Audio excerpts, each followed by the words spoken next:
이 대목 우리는 계속해서 지난 시간에 제가 설명드린 대로 사도 바울이 오직 믿음과 은혜로 자유함을 받은 사람들의 삶에는 어떤 양상이 나타나야 되는가를 구체적으로 보여주고 있다고 말씀드렸습니다. 두 개를 대비시켰죠. 갈라디아서 전체를 읽으면서 이 대비를 꼭 기억하셔야 됩니다.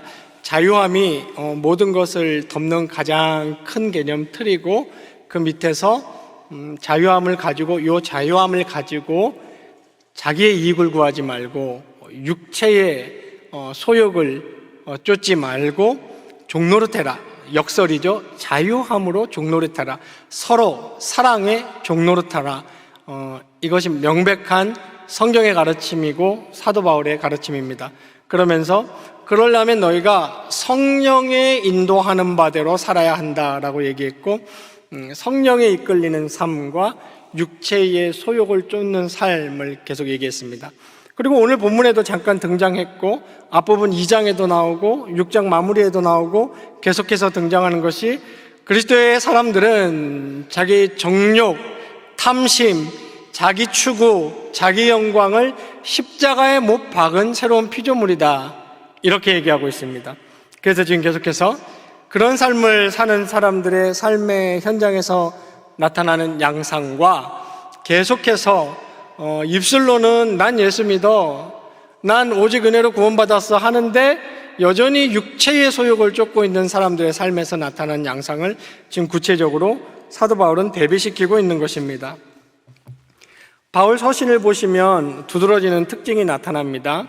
예외가 없어요. 로마서, 고린도서, 갈라디아서, 에베소서, 빌립보서, 골로새서, 앞부분은 우리가 소위 말하는 신학적인 묘사가 등장하는데 굉장히 거창해요.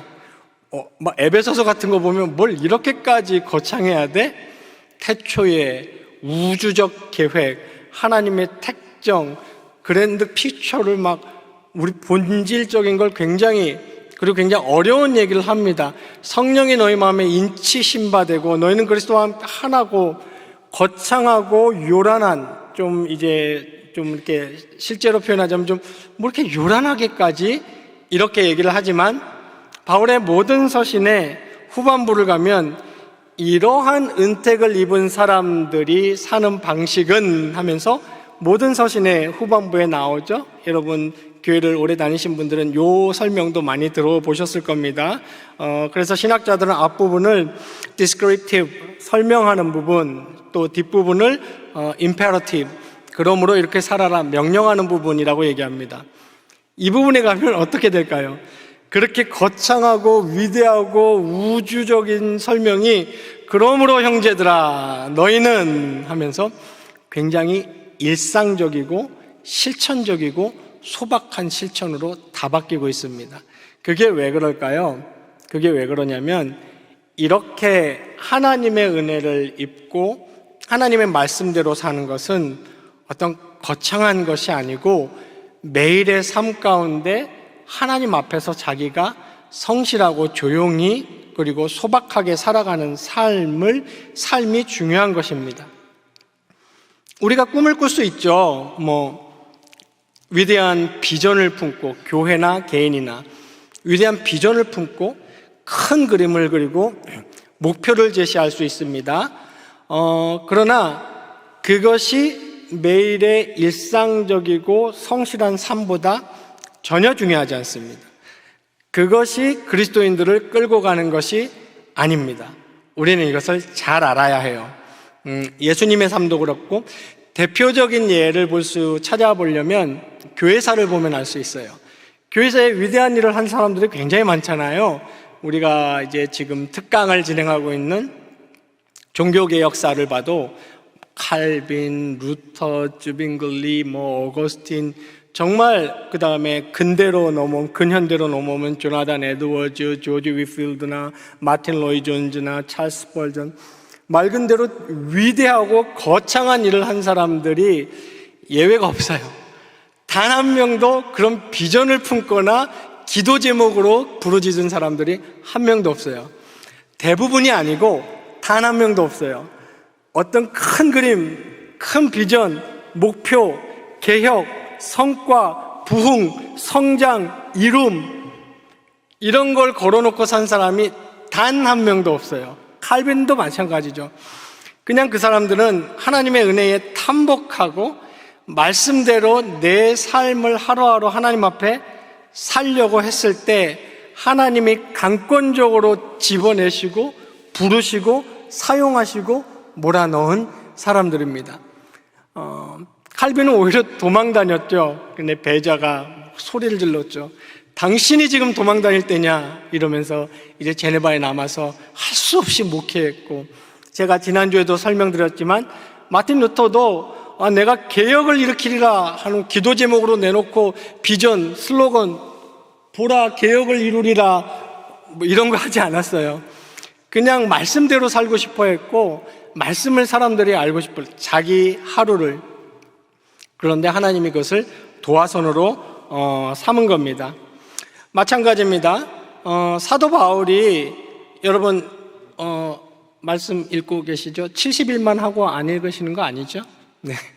70일을 하라 그런 건 이제 70일을 하면 사람이 습관으로 자리 잡는다 그래서 우리가 한 거지 71일째부터는 안 읽으셔도 된다는 거 아니죠?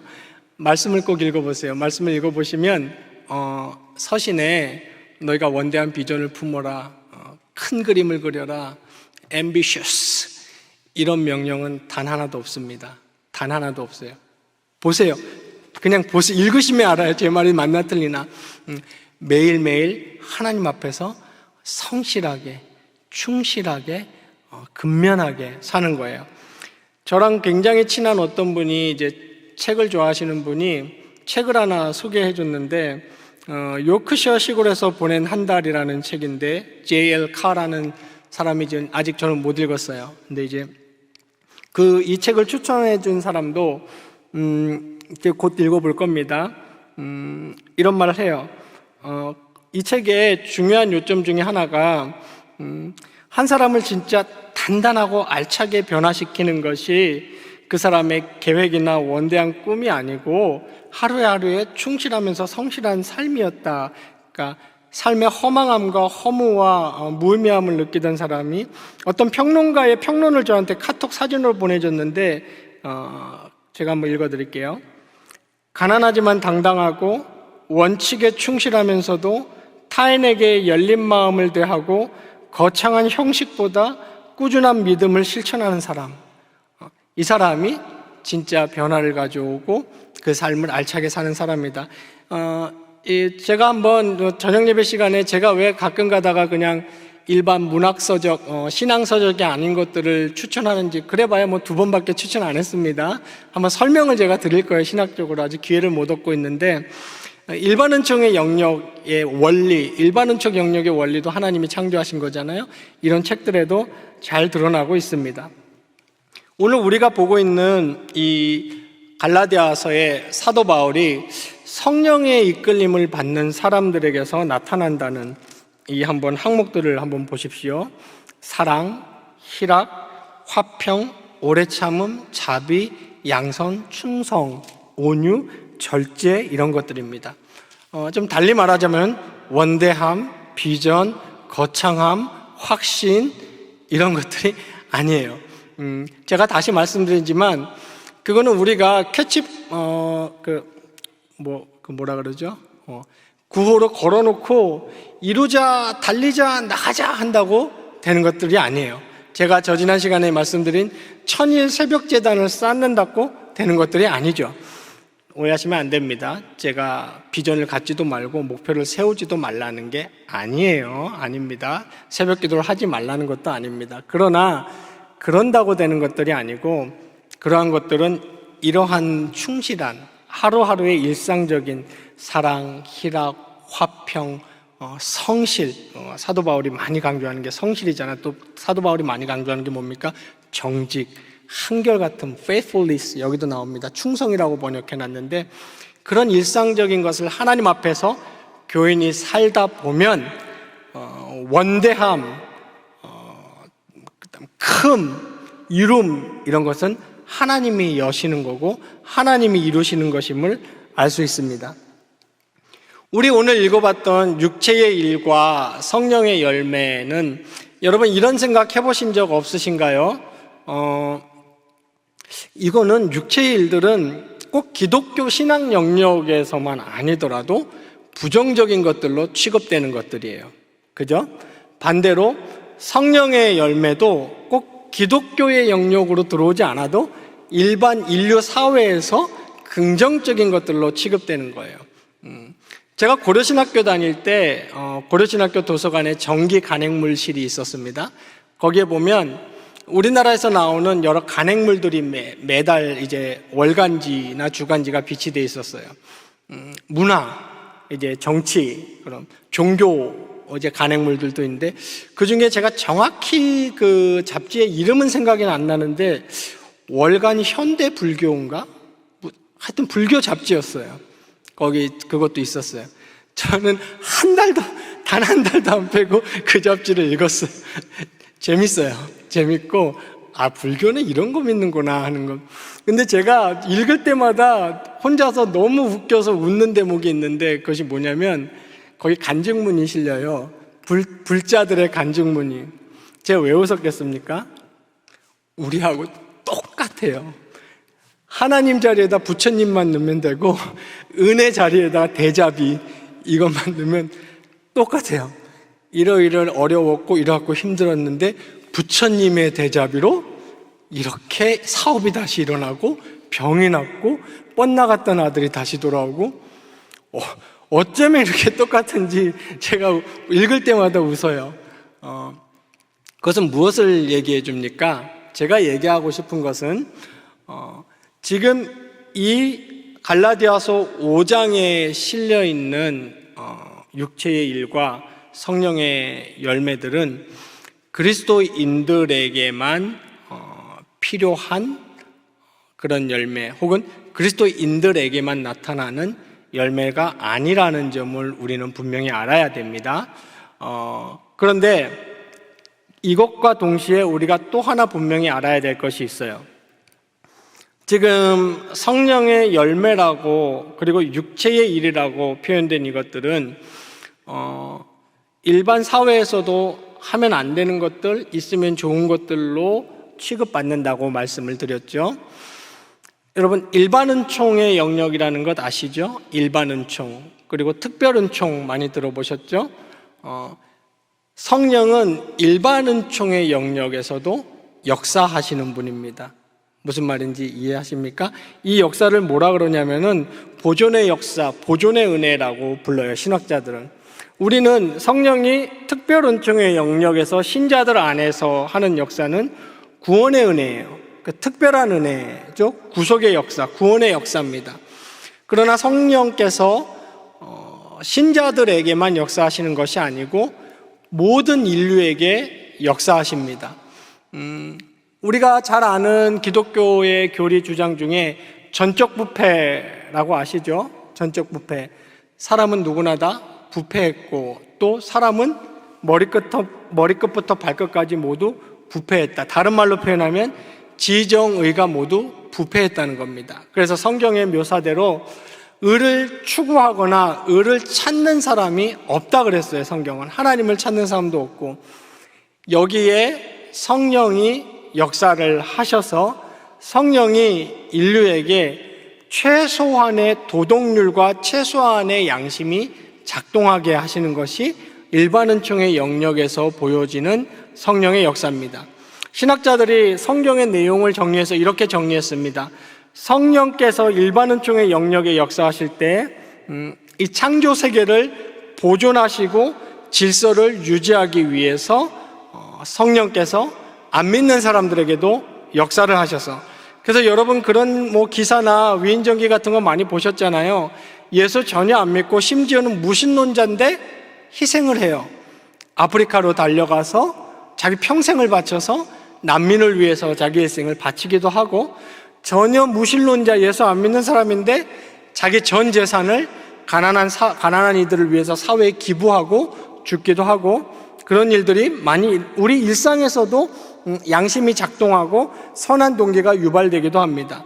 이 죄를 억제하기 위해서 성령이 안 믿는 사람들에게도 역사합니다. 또 신학자들이 정리하기를 사회적 섭리 그리고 자연적 축복, 즉 질서 유지와 죄의 억제, 그리고 이 사회가 돌아가게 하기 위해서 성령께서는 안 믿는 사람들의 마음에도 역사하고, 그리고 그런 양심이 그리고 의지가 작동하게 하기 위해서 법이라는 것도 이제 만들어졌고, 또 하나님이 마틴 루터의 말대로 한 손에는 교회, 한 손에는 뭘 쥐고 하나님이 구속사를 이끄신다 그랬죠?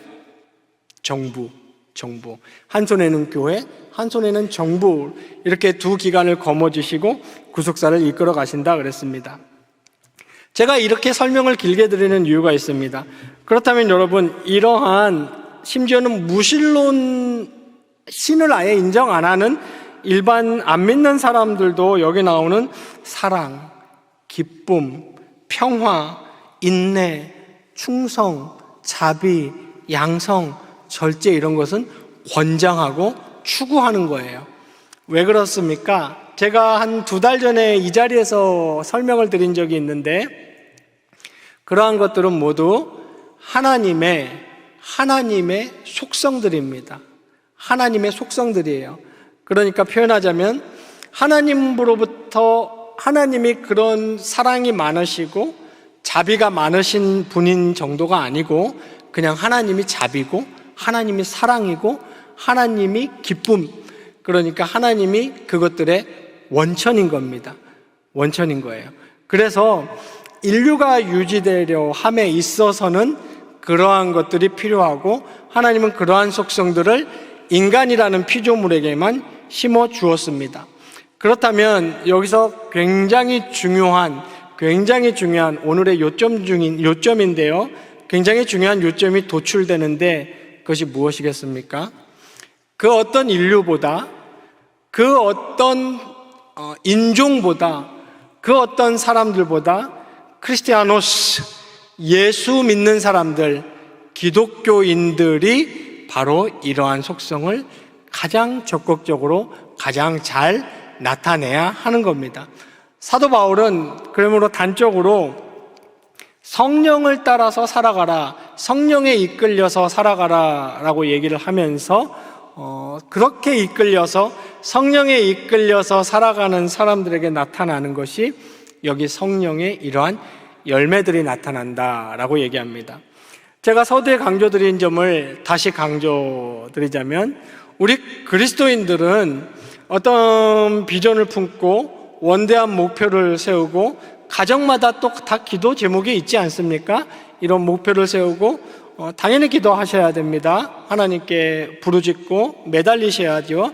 개인의 목표, 가정의 목표, 우리 교회의 목표나 비전들이 있습니다. 그러나 여러분, 신앙생활을 그러한 것들을 매달고 기도한 다음에 그러한 것들을 성취해 나가는 것을 신앙생활이라고 생각하면 큰 오산이에요. 그러한 것들은 신앙생활이 아닙니다. 그러한 것들은 신앙의 본질이 아니에요. 그리고 그러한 것들이 이루어진 것이 하나님이 나와 함께 하시고 축복하신다고 생각하시는 것도 큰 오산입니다. 혹시 달리 생각하시는 분이 있으면 성경에서 그런 구절을 좀 찾아서 저를 찾아와 주시면 좋겠습니다. 제가 우리가 500년 동안 개혁주의가 속고 있었는데요, 성경에 이런 구절이 있었어요 하고 좀 발표를 해보고 싶습니다. 우리 신앙생활의 본질은 오늘 사도 바울이 얘기하는 성령을 따라서 매일매일 살아감으로 이러한 속성들을, 열매를 맺는 것이 신앙생활의 본질입니다. 그리고 이러한 것이 모든 그리스도인, 우리 뭐라고 표현해요? 동서고금, 남녀노소, 지위고하, 이렇게 표현하죠. 말 그대로 동서고금, 남녀노소, 지위고하. 이 진리라는 것은 여기에 다 해당돼야 이제 절대 진리거든요. 무슨 말인지 이해 가십니까? 그게 진짜 절대 진리예요.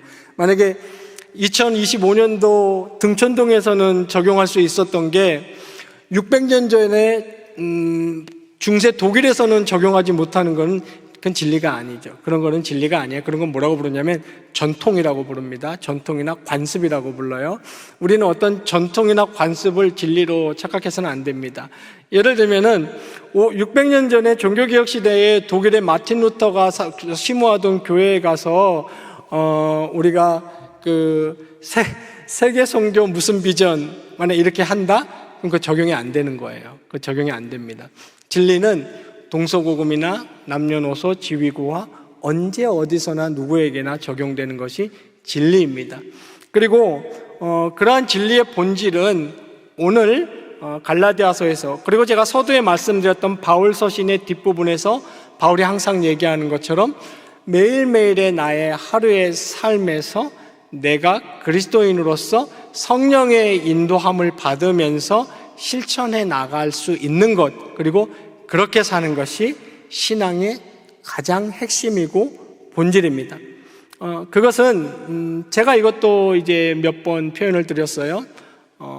이런 삶이야말로 지금 모로코나 북한에 있는 성도들에게도 적용할 수 있는 겁니다. 북한에 있는 성도들에게 모이기를 힘쓰세요. 자, 이번 분기 모이기입니다. 공예배 참석하시고 새벽 예배 드리시고 11조 빼먹지 마시고 지금 비행기 타고 이렇게 몇 시간으로 평양으로 갑시다. 거기서 이거를 그 사람들에게 적용할 수 있을까요? 적용할 수 없어요. 그러니까 이거 제가 말씀드리지만 좀 어렵게 표현하면 우리가 지금 이제 모이기를 힘씁시다 3분기 이런 거는 베네 에세라고 그래. 베네 에세. 그러니까 지금 여기서 말하는 건 에세. 우리 영어로 에센스라고 그러죠. 본질. 베네 에세. 베네 하면은 이걸 돕다, 이거 되게 하다, 이걸 에세를 이롭게 하다 그런 뜻이에요. 베네 에세. 커피 베네라고 들어보셨어요? 그 진짜 커피, 좋은 커피 그런 뜻이죠. 근데 베네 에세입니다. 그러니까 우리가 전통과 관습에 속하는 것들, 이 베네에 속하는 것들에 자꾸 얽매여서 이거 잘하고 이거 이뤄내면 신앙생활 했다고 생각해서는 안 됩니다. 항상 본질이 무엇인지 보고 우린 본질에 충실하는 하루의 삶을 살아야 하는 것이죠. 그래서 오늘 사도 바울이 이 육신의 일 하나하나 그 성격 지금 우리 살펴보고 있는데 제가 이 중요한 서론을 좀 빼먹은 것 같아서 다시 우연히 발견했어요. 제가 갈라디아서 강의 준비하는데 내가 이 서론을 빼먹었더라고요. 그래서 오늘 얘기를 해드려야겠다 싶어서 얘기를 해드리는 겁니다.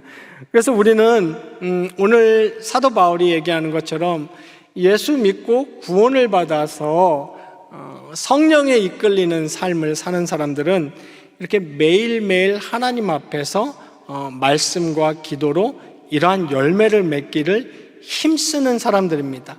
그렇게 살다 보면 여러분 걱정 안 하셔도 돼요. 하나님에게는 뭐가 있냐면 중요한 작정이라는 게 있어요. 작정. 이거 이터널 디크리라고 그러거든요.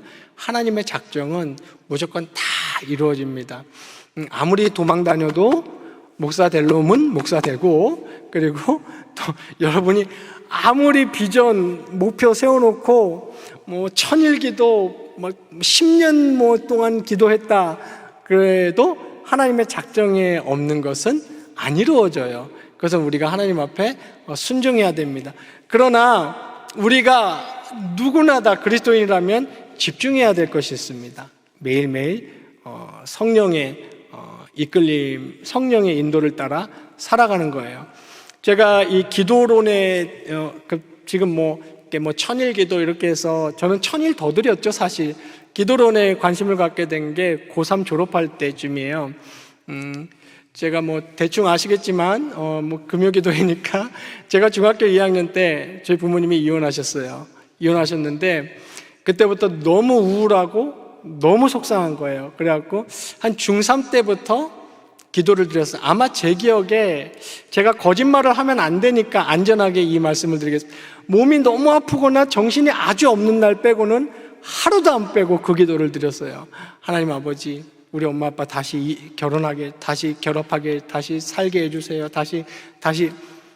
그래서 한 고등학교 2학년 겨울방학 때까지 한 2년 정도 드렸는데 아무 응답이 없는 거예요. 물론 지금까지 응답이 없고 그 기도는 이루어질 확률은 없어졌습니다. 어쨌거나 계속 담당 전도사님을 찾아갔죠. 그때 담당 전도사님이 하신 말씀이 정확히 기억나요. 뭐라고 말씀해 주셨냐면 기도의 양이라는 게 있대요. 기도의 양, 기도의 탑. 그래서 기도의 양을 채우고 탑을 끝까지 쌓아야 하나님이 이루어 주신답니다. 저는 진짜 그런 줄 알았죠. 그래서 고등학교 졸업할 때까지 날수로 치면 1000일이 더 되겠죠. 중학교 2학년 때부터 했으니까 정말 열심히 기도해도 정말 너무 열심히 기도해요. 사심 같은 거 없었고요. 저 잘되게 해주세요도 아니었어요. 진실된 기도였고 열정적인 기도였어요. 근데 안 이루어 주시더라고요. 그래서 그때부터 의문을 품기 시작했어요. 기도란 무엇인가? 진짜입니다. 이거는 우스갯소리가 아니에요. 정말 심각했어요. 기도란 무엇인가? 인간이 신에게 기도한다는 것은 어떤 행위인가? 그 행위가 효과를 발휘하려면 나의 의도에 맞춰줘야 되나? 다른 의도가 개입되나? 막 생각을 하기 시작한 거예요. 뭐 그런 속성이 저를 결국 신학을 하게 만들었는지는 모르겠지만 제가 이 말씀을 왜 드리냐면 저도 지금 저와 우리 개인의 가정의 기도 제목이 있어요. 저도 우리 아들, 딸을 위해서 기도하고요. 그 다음에 제가 목표로 하고 있는 거 위해서 기도합니다. 그런데 그러한 것들이 이루어지고 안 이루어지고, 이루어지면 하나님이 나를 정말 사랑하시는 거고, 이루어지면 내가 신앙생활 제대로 한 거고, 그런 것이 기준이 돼서는 안 됩니다. 저와 여러분이 정말 집중해야 하고 정말 혼신을 기울여야 하는 것은 여기에 나와 있는 성령에 이끌리는 삶을 하루하루 살아서 내가 하나님 앞에서 성령의 열매를 맺는 그러한 삶을 사는 것이 진짜 기독교입니다. 제가 이 확신을 언제 하게 되었을까요? 몇 년 안 됐어요. 고려신학교 졸업하고 미국 필라델피아로 유학을 가서 거기서 이제 소위 말하는 개혁주의의 거장이라는 분들과 물론 수업 시간에는 수업을 듣는 교수님이죠. 일상에서는 이제 같이 밥도 먹고 그 부인하고도 이제 대화를 많이 나누고 하면서, 그러면서 제가 교실 밖에서 그 사람들한테 배운 중요한 성경의 교훈이고 진리이고, 그 관점에서 이제 성경을 다시 조직신학을 공부하다가 바울 신학에서 깨달은 중요한 원리입니다. 우리 경영의 모든 성도님들께서도 이 지금 바울이 대비시키고 있는 육신의 일과 성령의 열매, 그리고 성령의 열매를 맺기 위해서 성령에 이끌리는 삶을 살아야 되는 것, 성령에 이끌리는 삶이란 제가 설명드렸죠. 말씀과 기도입니다. 말씀과 기도. 성령이 무엇을 원하시는지 모르는데 성령에 이끌릴 수는 없고, 그리고 그러한 삶을 살게 해달라고 도움을 받지 않은 상태에서 그러한 삶을 살아갈 수는 없습니다. 모쪼록 경향의 모든 성도님들은 거창한 구호도 좋습니다.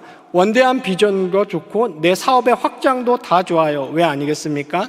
그러나 그것보다는 먼저 절대 진리, 성경이 모든 그리스도인들에게 요구하고 있는 절대 진리에 먼저 관심을 가지고 이 하루를 그런 참된 그리스도인으로 사는 것에 꼭 심혈과 혼신을 기울이는 경향의 모든 성도님 되시기를 주님의 이름으로 축원합니다.